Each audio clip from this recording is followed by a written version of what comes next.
And as the former president prepares for his arraignment tomorrow, the field of Republican 2024 presidential hopefuls is growing. Former Arkansas Governor Asa Hutchinson announced his bid for the White House yesterday. He called himself the non-Trump candidate and considers himself an alternative for Republican voters. Let's bring in CBS News political director Finn Gomez to talk more about this. Finn, so Hutchinson is considered a long shot in what's expected to become a very large GOP field. It strikes me that he tried to stand out from other candidates by actually saying that he doesn't think that Donald Trump should run for president, but he has also spent the last couple of days defending this action by, attacking Alvin Bragg and defending President Trump in this indictment. So how do you make it? Good morning, Vlad. So with Asa Hutchinson, he's the former Arkansas governor, Republican governor, just left office, and Sarah Huckabee Sanders is the new governor there. But he is basically filling a space right now where there has not been a lot of other rivals in there, and that is specifically to be critical of former President Trump regarding this indictment and also the multiple investigations that are surrounding the former president and his 2024 candidacy.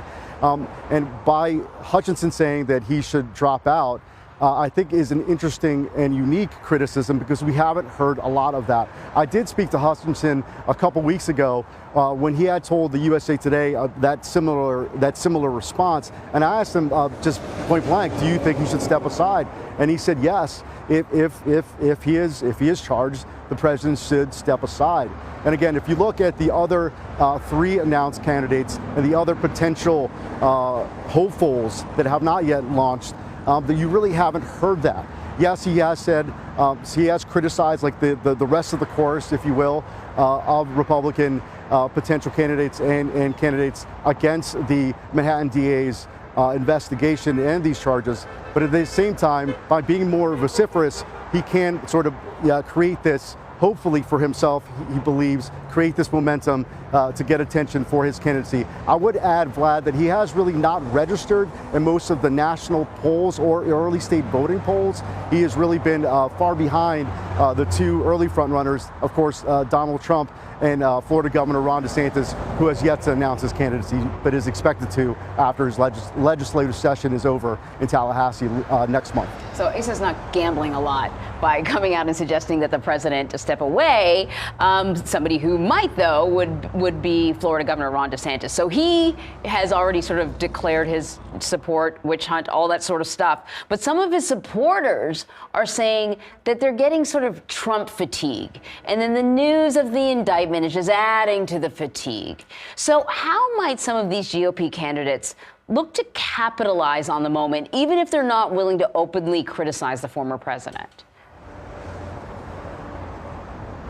Anne-Marie, and I think that's a great question because you are starting to seeing some of that emerge. There has been an uptick in polling by former President Trump. There has been an increase in fundraising by former President Trump. He has been fundraising. His campaign has been fundraising over this indictment news.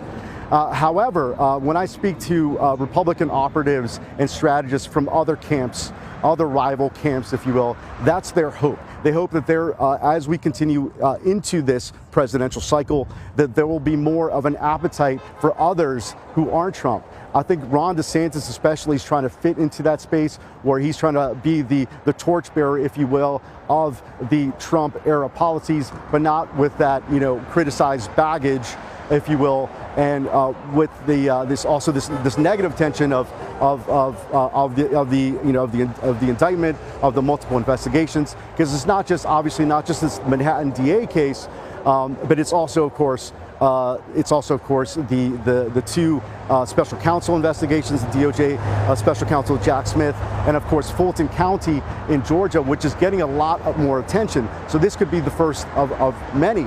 And so as we proceed forward, will Trump maintain this momentum that he has received politically following this indictment news? That is a big question that has remained to be answered. But again, I think a lot of these potential rivals and current rivals in the Republican field hope that that will be the case, and that as Republican voters start to really decide who to support, they'll look at them instead of Trump. So, Finn, as you know, former New Jersey Governor Chris Christie spoke out on the Trump indictment this weekend.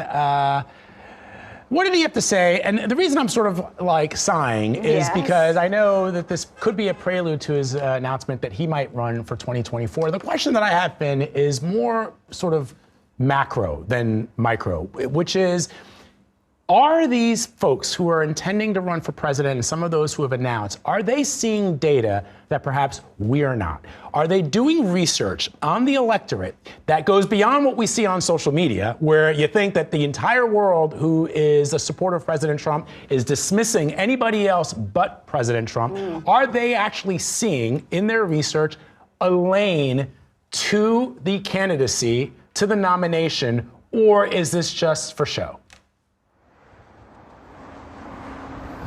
I think it could be two of those things, Vlad, because I think there is some internal data. I know that in DeSantis' world, there's some internal data where they are seeing some of that. There is not that distance between some of the national polls you're seeing between Trump and DeSantis.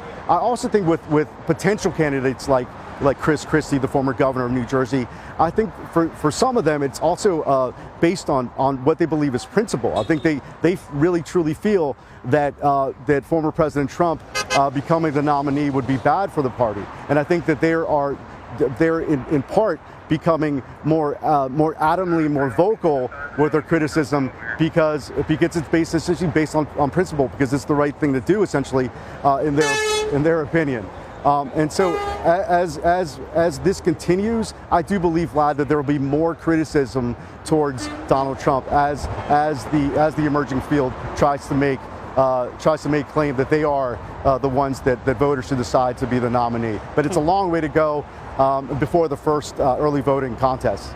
Yeah, I mean, Finn makes a point that, for example, like Liz Cheney, she knew that by taking the stand that she did, that she was jeopardizing her position, her seat, but she chose to do it anyway. And I wonder if that's principles. That's principle. And if you're seeing some of these individuals running on that principle, hoping that they have a chance to the nomination, but also sort of seeking to distinguish themselves in this era where, when history looks back on 2023, the 2020s, they'll be able to say, I gotta say, I have my suspicions. I'm suspect.